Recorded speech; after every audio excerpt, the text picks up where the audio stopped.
Dr. Ashok Kumar, Associate Professor at Birkbeck University. Dr. Ashok, how are you doing? Well, how are you doing? I'm very good, thank you, and thank you for joining us today. I know we've got a couple of stories to cover. The first one being, obviously, Jeremy Corbyn launching this new party, some dubbing it Hard Left Party, others mocking the Your Party thing. I'm going to say, Dr. Ashok, I think the media were a bit unfair here. I never saw in any of the statements that I read that Jeremy Corbyn claimed the party name to be Your Party. It was simply just a link to a website that people then jumped on and somehow tried to claim. So I'm going to defend Jeremy Corbyn here and say that that was a bit of mischief-making from some in the Westminster lobby and those, obviously, on the right and centre-right of British politics. But more importantly, Zarah Sultana, Jeremy Corbyn, no denying they are two very authentic politicians, very passionate in their views, very brave in standing up for what they believe in, whether people agree with it or not. Do you think this is a very serious threat for the Labour Party? Well, that's very magnanimous of you, Jonathan. I think it's an honest assessment of the fact that your party was trying to indicate to everyone that this is a democratic participatory party that's going to be made from the ground up. And I think that if you look at the most recent polls, the new party, before it was even formed, polls had it at about 15%, the same proportion that they have the Labour Party. It's a real question of who the Labour Party even speaks to. You know, they collapsed their industrial base. They have no industrial policies that consistently bring forward austerity, consistently pro-war, even as a proportion of spending. So, you know, there's a real yearning for it. I mean, in the last 24 hours since a launching, there's 200,000 plus people who have signed on.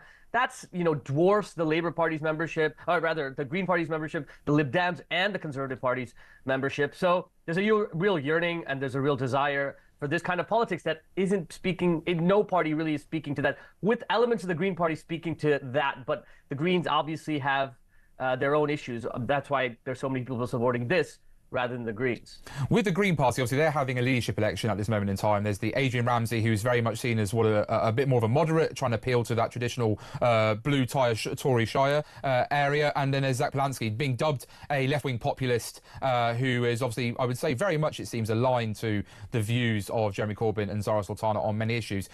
Would you welcome, if Zach Polanski were elected as leader, some sort of alliance between the Green Party and this new party in order to make them an electoral force?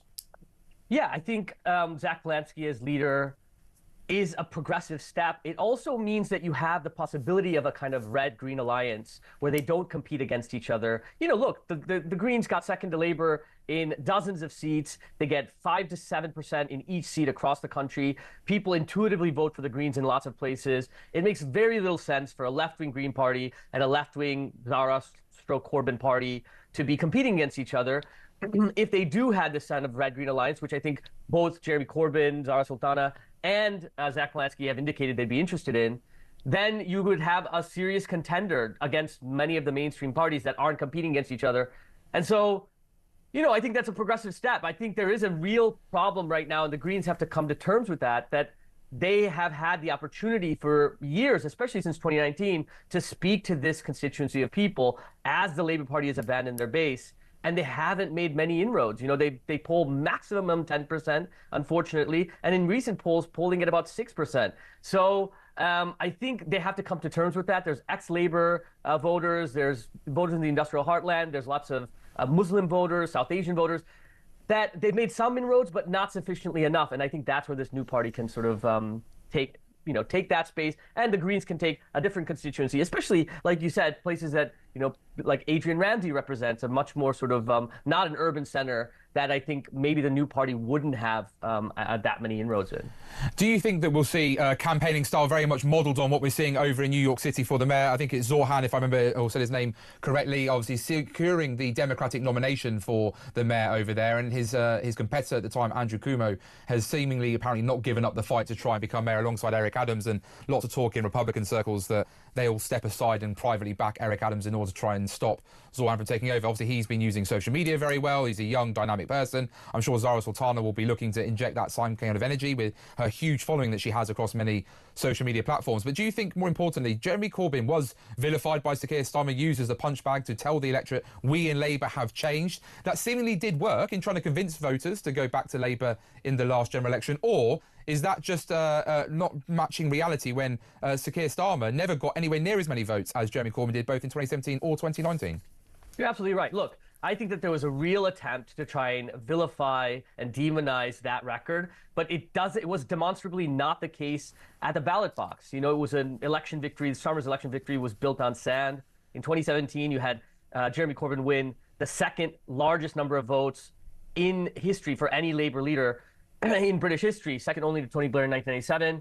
That was not repeated even anywhere nearly as close by Starmer, and Jeremy Corbyn won his election by a massive majority as an independent against Keir Starmer's, hand-selected Labour Party contender. The point is that if you look at, you use the example of Zoran Mamdani. Mamdani won not because he was, of course he's good on social media and he's very charismatic, but I think that's less of the issue. The more, important issue is that he contended with and made priority bread and butter issues that people wanted, free buses, childcare, rent freezes. The thing, people are struggling. There's a real cost of living problem across the Anglo-American world, across, the Western world, across the world. And if you're not dealing with those issues head on, then people are just either not going to be engaged or are not going to vote for you. So the new party will almost certainly, as they did even in 2017 and 2019, unfortunately 2019, there was, it was really a referendum on the people's vote, which was a disastrous decision that was made by Jeremy Corbyn. He may have lost anyways, that's not what I'm saying, but he wouldn't have lost by that proportion had it not been for that decision. But I think, it's by all indication, the new party is like hyper-focused on these bread and butter issues, and that's what will help them succeed. Just to quote quickly, Mr. Corbyn and Ms. Sultana put out a joint statement which says, "The system is rigged when 4.5 million children live in poverty in the 6 richest countries in the world. The system is rigged when giant corporations make a fortune from rising bills. The system is rigged when the government says there is no money for the poor but billions for war. We cannot accept these injustices, and neither should you." Mr. Corbyn also made a point of saying that the reason the party was being set up is because they want to be a genuine force that takes on the, quote, dangerously divisive Nigel Farage.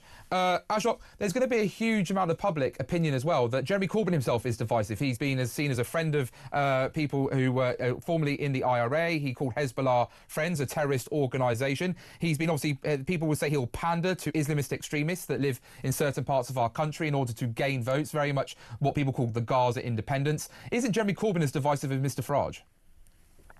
Well, divisive is a funny word, right? Because that's always bandied by people, usually in the center, to be honest, because taking a position, whatever you might think about Nigel Farage, whatever you might think about reform, you know where they stand. You know where they stand, and they take a position, and that's what's made them popular, right? People are yearning for something, and I think it's misdirected, and I think a lot of the country think it's misdirected to sort of blame migrants rather than blame the ruling class for why they have, issues at the kitchen table across the country. But at least you know where they stand. With Starmer, it's flip-flopping, it's mealy-mouthed, it's fence-sitting, it's status quo politics, and people have rejected that. So yes, call it divisive, call it polarizing. That's okay. Jeremy Corbyn, Zarah Sultana, even reform, not to conflate the two at all, because actually, the left is about taxing the rich and distributing wealth and making sure the poor don't get, live in more destitution, and not to marginalize the already marginalized. But at least it's a position. And so the accusation of polarization and divisiveness is really made by status quo centrists who want to maintain everything as it is. And people are dissatisfied with that. That's why you see 200,000 people supporting this, and you see Reform being the largest party in the country. I'm not conflating the two, but I think polarization actually is not a problem. I think polarization is probably a healthy thing in a democratic society. What I will say is that, again, Jeremy Corbyn is extremely authentic. No one can deny him that. And I think it is going to pose a serious threat to Labour. And I see loyalist Labour MPs out there trying to mock the way that the party so far unveiling itself. But I think they'll come to rue that day when they see their colleagues suffering from elections. Ashok, I think you're absolutely right. Ashok, can I just quickly say, you talk about the bread and butter issues. If we're talking about bread and butter issues, why does Ms. Sultana and Mr. Corbyn need to bang on then about Gaza? Why on earth does that matter to people around their kitchen table when they're facing a cost of living crisis? Well, I think that people understand something that happens beyond themselves. They see every single day our country's complicity and active participation through surveillance over Gaza, through arms deals, etc., towards children that are being starved to death. 2.2 million people, half of them children in Gaza.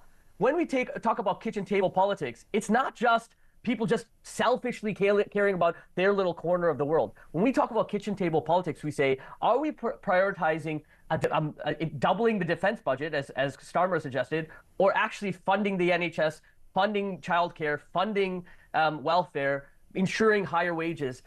It's not an either or. It's not that we can continue to support wars of aggression, genocide that's happening abroad and say, no, that has nothing to do with us. The vast majority of this country opposes our country's support for those war crimes. And so this division, to me, is a false one. Most people in this country look at the images of children being starved to death and say, we should not be contributing to that, and we should do everything in our power to try and stop that. And so we see even in the election, when we talk about bread and butter issues, even in the last election, it's like the same government that's supporting Israel to do the actions that they're doing in Gaza is also cutting benefits and cutting services at home. There's not a division there. It's about priorities. And so what the new party is saying is, we oppose war. We oppose supporting wars through bulked up defense budgets and kowtowing to demands by Trump to increase our defense budget. And we support actually helping British people across the country. So those things are an aligned politics, and they actually speak to the majority in poll after poll of what the country believes.